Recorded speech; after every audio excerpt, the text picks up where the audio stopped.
In new construction like this, when we look at plumbing, we are basically looking at the routing of all the plumbing on both the supply side and on the drain side.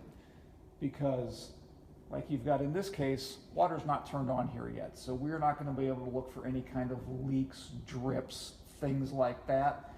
All we're really going to be able to look at is how the plumbing is routed and to make sure it makes sense with the way the finished house is eventually going to be.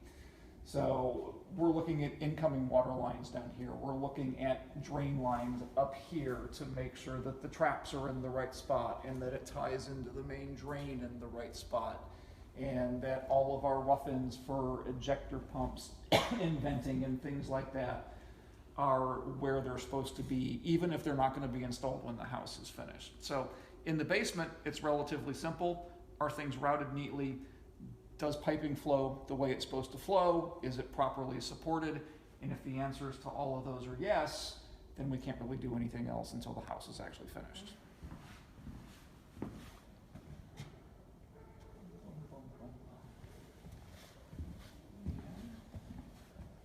don't see one, so.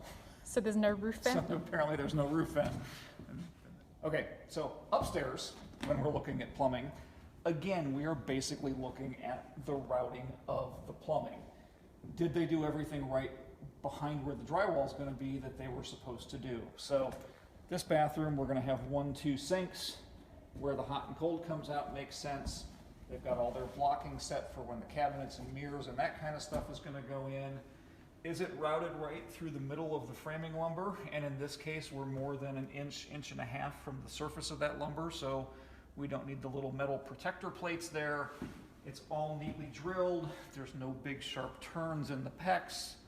They've used the appropriate plastic little curve fittings where they're supposed to, the little protectors that keep that pipe from kinking, and then all the venting makes sense as well. They've got it coming up through the floor. It's fire stopped. 2 rough-ins for the sink. Their vent goes up. And then honestly, one of the other things that we would do here is follow the venting and actually make sure that we've got at least one going through the roof. But given this note that says revent through roof, I think if we were to follow it, there's no good way to get there from here. That may be all the way over here.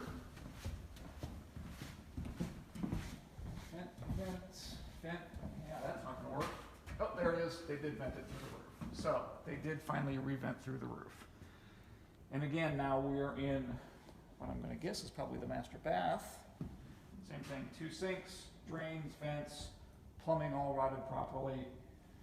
And that's basically what we look at up here.